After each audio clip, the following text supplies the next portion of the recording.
Hello student, આજે આપણે એક્ઝામને related revision કરીએ, જેમાં પહેલાં તો 5 માર્કના એક્ઝામ્પલ જે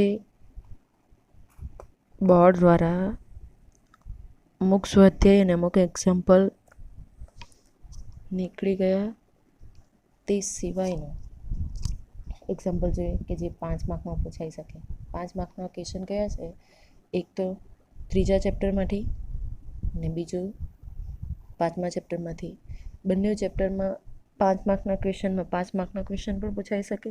બીજું 3 માર્ક ને 2 માર્કનો ક્વેશ્ચન પણ પૂછાઈ શકે ને 5 માર્કનો ક્વેશ્ચન આવે. જો સ્વાધ્યાય 3ની અંદર ક્વેશ્ચન નંબર 10 એમાં આપેલું છે sine of x is equal to 1/4 x એ બીજા ચરણમાં છે. તમારે શોધવાનું કયું? Sine of x by 2, cos of x by 2 ને ટેન ઓફ એક્સ બાય 2. પહેલાં તો જે તમને સાઇન આપેલો છે, સાઇન ઓફ એક્સ એ કયા ચરણમાં છે? બીજા ચરણમાં છે. તો બીજા ચરણની શરૂઆત ક્યાંથી થશે? પાઈ બાય 2 એટલે કે 90 આગળથી થશે. તમે લખી શકો pi by 2 is less than x is less than pi. આ કયું કહેવાશે? બીજું ચરણ. તો આપણે શોધવાનું કયુંમાં છે? એક્સ બાય 2ની અંદર. તો તેના માટેની શરત પણ લાવવી પડશે. તો એક્સ બાય 2 અહીંયા જોઈએ તો આખી શરતને કેટલા વડે ગુણવું પડે? 1/2 વડે ગુણવું પડે. અહીંયા તમે પાઈ બાય 2 છે 1/2 વડે ગુણશો તો pi by 4 is less than x છે 1/2 વડે ગુણશો તો x by 2 is less than pi છે તો એને 1/2 વડે ગુણશો તો પાઈ બાય 2. ચેક કરો, pi by 4 is less than x by 2 is less than pi by 2. કયું ચરણ આવી જશે? પહેલું ચરણ આવી જાય. અને પહેલા ચરણમાં કેવા આવશે? બધા જ પોઝિટિવ. જો તમારું ચરણ જે હશે એ પ્રમાણે તમે એક્સ બાય 2ની જે બી કિંમત મેળવો પોઝિટિવ નેગેટિવ આવશે. આગળ જોઈએ કે sine of x is equal to 1/4 છે. તો આપણે એક્સ બાય 2ની કિંમત મેળવવા માટે તમને પહેલાં તો સાઇન પરથી કોસ જોઈશે. તો આપણી પાસે પહેલું જ નિત્યસમ છે કે sign square x plus cos square x is equal to 1. સાઇનની કિંમત આપેલી છે તો આપણે કોસને સૂત્ર કરતાં બનાવીએ કે cos square x is equal to 1 minus sign square x. આની લખો તમે ડાયરેક્ટ પણ કોસ ઓફ એક્સ શોધવાના છો એટલે કેટલું લખી શકો? 1 માઇનસ સાઇન સ્ક્વેર એક્સ. તો અહીંયા કેટલું લખાશે? સ્ક્વેર છે અહીંથી દૂર કરવું હોય તો રૂટ કરો, સ્ક્વેરને રૂટ કેન્સલ થશે. અહીંયા કેટલું આવશે? રૂટ. આગળ તમે કિંમત મૂકો 1 માઇનસ સાઇન સ્ક્વેર એક્સ. તમને જે બી કિંમત આપેલી છે એનો વર્ક કરો તો 1 સ્ક્વેર બાય 4 સ્ક્વેર કેટલા થશે? 16. લસા લેવો તો 1 માઇનસ 1/16 છે તો 16 માઇનસ 1 કેટલા આવશે? 15 બાય 16. તમને જોઈએ છે કોસ ઓફ એક્સની કિંમત તો 15 છે એ રૂટ જ રહેવા દો. Root of 15 by root of 16 છે તો એ કયું કહેવાશે? 4 સ્ક્વેર. એટલે કે અહીંયા કેટલા આવશે? બાય 4. હવે ચેક કરો કોસ ઓફ એક્સ છે કયા ચરણમાં એમ કીધું? આપેલું છે બીજા ચરણમાં. તો અહીંયા કયું? બીજા ચરણમાં. ઓલ એસટીસી નિયમ પ્રમાણે બીજા ચરણમાં સાઇન અને કોસેક પોઝિટિવ. આ કયું છે? કોસ. તો અહીંયા કયું આવશે? નેગેટિવ. આગળ હવે એક્સ બાય 2ની કિંમત મેળવીએ તો એક્સ બાય 2ની કિંમત મેળવવા માટે આપણે કોસ ઓફ 2 થીટાના સૂત્ર છે. કોના? Cos of 2 થીટાના. આ રફ કામ જો cos of 2x is equal to 2 cos square x minus 1. આપણને જોઈએ છે એક્સ બાય 2. એક્સ બાય 2 મેળવવા માટે પહેલાં તો ચેક કરો એક્સ બાય 2 અહીંયા જોઈશે. કોસ ઓફ એક્સ છે એની જગ્યા પર એપ્લાય કરવાનો x2 એક્સ બાય 2. કયું? x2 x by 2. 2 into x by 2 આવશે is equal to 2 cos square x by 2 minus 1. 2 cancel થશે એટલે તમારી ફોર્મ્યુલા કઈ આવશે? Cos of x is equal to 2 cos square x by 2 minus 1 છે તો બીજી સાઈડ આવશે તો કેવું થશે? 1 પ્લસ થઈ જશે. હવે જો તમને cos square x by two પરથી cos ઓફ એક્સ બાય ટુની કિંમત મળી જાય. આ તમારે ખાલી સૂત્ર ગોઠવવાનું છે. તમે ડાયરેક્ટ આ સૂત્ર લખી શકો. કયું કે 2 cos square x by two is equal to cos of x plus 1. આપણી પાસે cos ઓફ એક્સની કિંમત છે કેટલી છે? -√15/4. કિંમત મૂકતા જઈએ તો cos square x by two is equal to 2 છે, બીજી સાઈડ જશે તો 1/2 બ્રેકેટમાં કિંમત મૂકતા જાય. cos of x is equal to -√15/4 plus 1 is equal to root square છે, રૂટ કરશો તો સ્ક્વેરને રૂટ કેન્સલ થશે. cos of x by two is equal to 1/2 છે. તો આપણે આખું પહેલાં રૂટમાં લખી દઈએ ને સાથે લસા પણ લેતા જઈએ. માઇનસ છે તો એ લખાશે -√15 પ્લસ લસા કેટલા આવશે? 4/4 થશે. હવે જો અંશમાં તમે રૂટ લખી શકો, છેદમાં જો 2 × 4 છે તો આપણે રૂટ કરીએ તો આ કોનો વર્ગ છે? 2નો. તો રૂટ ઓફ ઉપર લખાશે -√15 પ્લસ 4 અથવા તો 4 - √15 લખી શકો ના છેદમાં. અહીંયા કેટલા છે? 4 ને 2. રૂટ છેદમાં પણ તમે આપી દેવું તો અહીંયા કેટલા લખાશે? 2નું √2 ને 4નું કેટલા લખાશે? 2. આની અંદર જો તમારે છેદમાં રૂટ નહીં આવવો જોઈએ. તમે કોઈ પણ કિંમત આપેલી અહીંયાથી રૂટ દૂર કરવું તો અહીંયાથી રૂટ દૂર કરવું પડે. √2 છે તો આપણે √2 વડે ગુણવું અને ભાગવું પડે. તો આપણે √2 વડે ગુણીએ ને ભાગીએ એટલે કઈ જગ્યા પર લખાશે? અંશમાં. ચેક કરો છેદમાં √2 × √2 કેટલા થશે? 2. 2 × 2 4 થશે. √2 આની અંદર ગુણતા જઈએ તો રૂટ ઓફ -√15 છે. અહીંયા કેટલા છે? 2 છે. હવે આની અંદર જો તમારે આ રૂટ જોવાનો છે. કયો? આ રૂટ.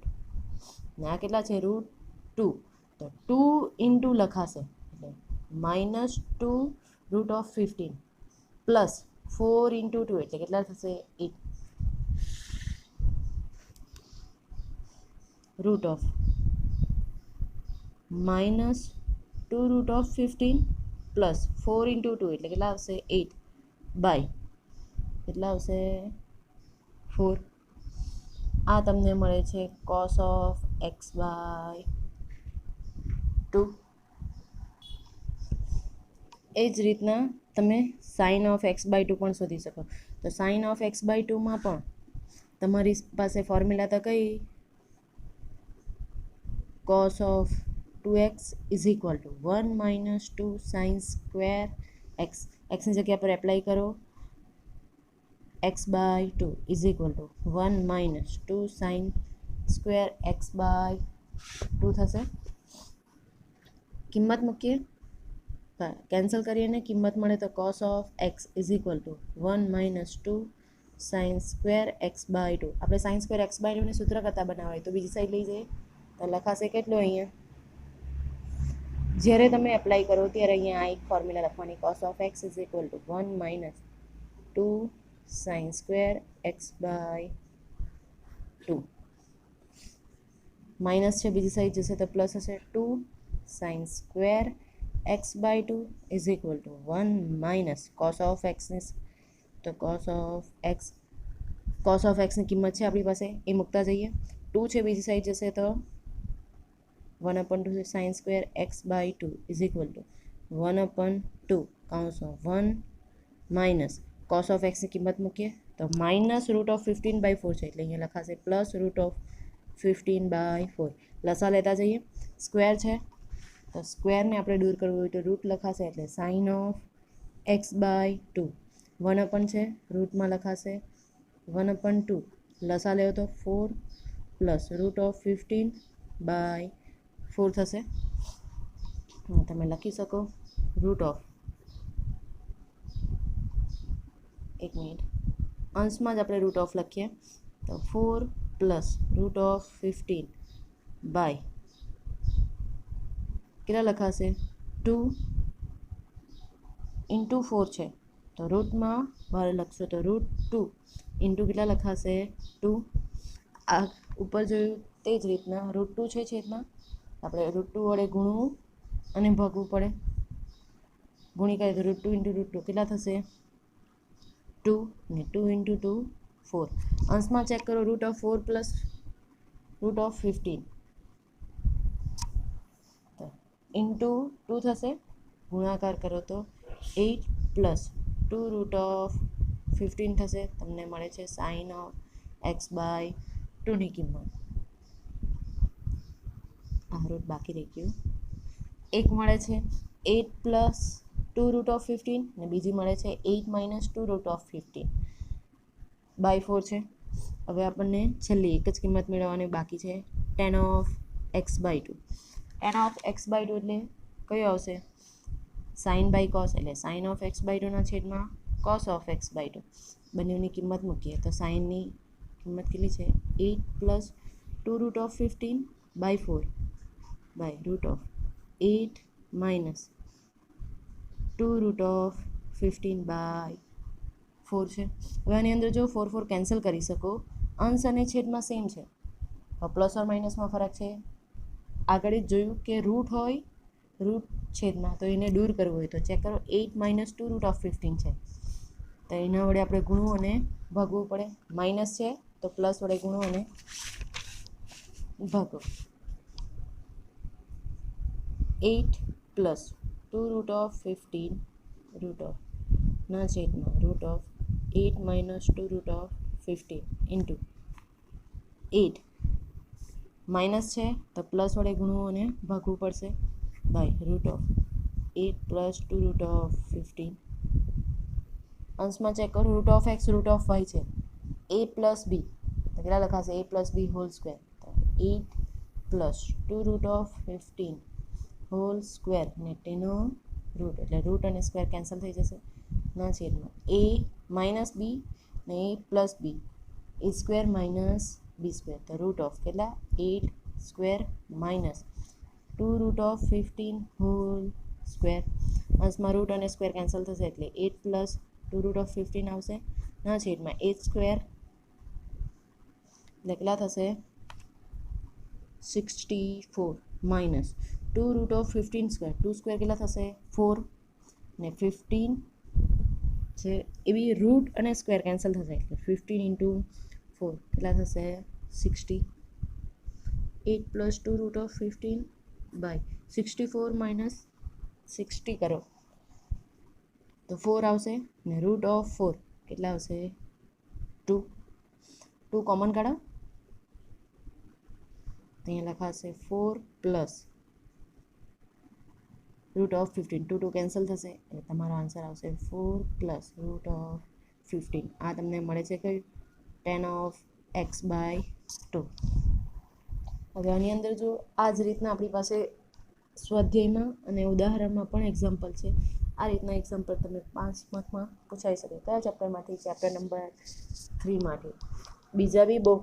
બીજા બી એક્ઝામ્પલ છે પણ જે કોર્સમાંથી આવર્સમાંથી કરી નાખવામાં આવ્યા છે. જો બીજું ચેપ્ટર કયું છે ચેપ્ટર નંબર 5. ચેપ્ટર નંબર 5ની અંદર પણ જે લાસ્ટ એક્સરસાઇઝ છે એ પણ કરી નાખવામાં આવી છે. એટલે એની અંદર 3 માર્ક અને 2 માર્કનો ક્વેશ્ચન પૂછાઈ શકે 5 માર્કમાં. એની અંદર જો ક્વેશ્ચન નંબર જો ચેપ્ટર નંબર 5ની અંદર તમારે એક એક્ઝામ્પલ આપણે માનાંક અને કોણાંકવાળો શીખી લઈએ. એ તમારા 2 માર્કમાં પણ આવી શકે અને 3 માર્કમાં પણ ક્વેશ્ચન આવી શકે. જે શીખી જ ગયેલા છે તમને જે ચરણ આપેલા છે એના પરથી તમે માનાંક અને કોણાંક મેળવી શકો. જો ઉદાહરણ નંબર 14 એની અંદર તમને રકમ આપેલી છે કે નીચેની સંકર સંખ્યાઓના માનાંક અને કોણાંક શોધવાનો છે. માનાંક એટલે મોડ્યુલસ ઓફ z શોધવાનું, કોણાંક એટલે કે તમારો થીટા શોધવાનું. પહેલાં તો એ જો તમને ઝેડ ઇઝ ઇક્વલ ટુ આપેલું કહ્યું છે કે z is equal to 1 plus i ના છેદમાં 1 માઇનસ આઈ. તો 1 પ્લસ આઈના છેદમાં 1 માઇનસ આઈ આપેલું છે, તો નીચે જે આપેલું છે એનાથી વિરુદ્ધ તમારે ગુણવું અને ભાગવું પડે. તો પહેલાં 1 પ્લસ આઈ ના છેદમાં 1 માઇનસ આઈ છે, તો 1 પ્લસ આઈ વડે ગુણો અને 1 પ્લસ આઈ વડે ભાગો. છેદમાં ચેક કરો, એ માઇનસ બી ને એ પ્લસ બી છે, તો એ સ્ક્વેર માઇનસ બી સ્ક્વેર એટલે 1 square minus I square. I square એટલે કેટલું કહેવાશે? -1. એ પ્લસ બી તો ઉપર લખી શકો a plus b whole square, 1 plus i whole square. Direct વિસ્તરણ પણ કરી શકો. 1 plus 2i plus i square. I સ્ક્વેરની કિંમત મૂકતા જઈએ -1 બંને જગ્યા પર. 1 સ્ક્વેર એટલે 1 પ્લસ આઈ સ્ક્વેરની કિંમત મૂકો -1, તો માઇનસ માઇનસ કેટલો થશે? +1. આઈ સ્ક્વેરની અહીંયા કિંમત મૂકો તો -1. 1 પ્લસ 2i, આઈ સ્ક્વેરની કિંમત -1/2 કેન્સલ થશે. 2i/2 કેન્સલ થશે, તમારો આવશે આઈ. આપણે આઈને એ પ્લસ આઈની સ્વરૂપમાં ચેન્જ કરીએ તો 0 પ્લસ આઈ લખાશે. કેટલું? 0 પ્લસ આઈ. પહેલાં તો આપણે માનાંક મેળવીએ, તો માનાંક મેળવતા કેટલું મળશે? Mod of z is equal to root of 0 square plus 1 square. કેટલું થશે? રૂટ ઓફ 1 મળશે તમને માનાંક. બીજું શું મેળવવાનું છે? કોણાંક. હવે આની અંદર જો તમને આપેલું છે એ પ્લસ આઈબી સ્વરૂપમાં, એ તો તમારો 0 જ છે ને બી કેટલો છે? 1. તો એના પરથી તમારે કોણાંક શોધવું હોય તો તમને ઝેડ ઇઝ ઇક્વલ ટુ ખાલી તમને એક જ કિંમત આપેલી છે. કેટલી? 1. Sorry, Z is equal two તમને એ પ્લસ આઈબી સ્વરૂપમાં જોઈએ તો આ જ આપેલું છે. ઝેડ ઇઝ ઇક્વલ ટુ કેટલું આપેલું છે? આઈ. તો એના માટે તમે ડાયરેક્ટ લખી શકો કે ઝેડ ઇઝ ઇક્વલ ટુ આઈ માટે કેવી કહેવાય? ધન વાસ્તવિક સંખ્યા. વાસ્તવિક સંકર સંખ્યા માટે તમે કોણાંક ડાયરેક્ટ લખી શકો કે તેનું મુખ્ય કોણાંક કેટલો કહેવાશે? Alpha is equal to π/2. આપણી પાસે એવા 4 વસ્તુ છે કે ધન વાસ્તવિક સંકર સંખ્યા માટે, ઋણ વાસ્તવિક સંકર સંખ્યા માટે હોય તો પણ તમે ડાયરેક્ટ લખી શકો. આપણે 4 સૂત્ર શીખેલા જ છે એના પરથી. તેનું ધ્રુવીય સ્વરૂપ લખવાનું છે. આ તો તમને ખાલી મુખ્ય કોણાંક અને માનાંક જ પૂછેલો છે, એટલે માનાંક કેટલો આવશે? 1 અને મુખ્ય કોણાંક આલ્ફા ઇઝ ઇક્વલ ટુ π/2. એના પરથી તમે ધ્રુવીય સ્વરૂપ લખી શકો કે z is equal to r cos of alpha plus I sin of alpha. બાકીના સેમ આ જ રીતના બીજા એક્ઝામ્પલ પણ બહુ બધા શીખેલા છે. બીજી રીત આપણે નેક્સ્ટ લેક્ચરમાં જોઈશું. Thank you.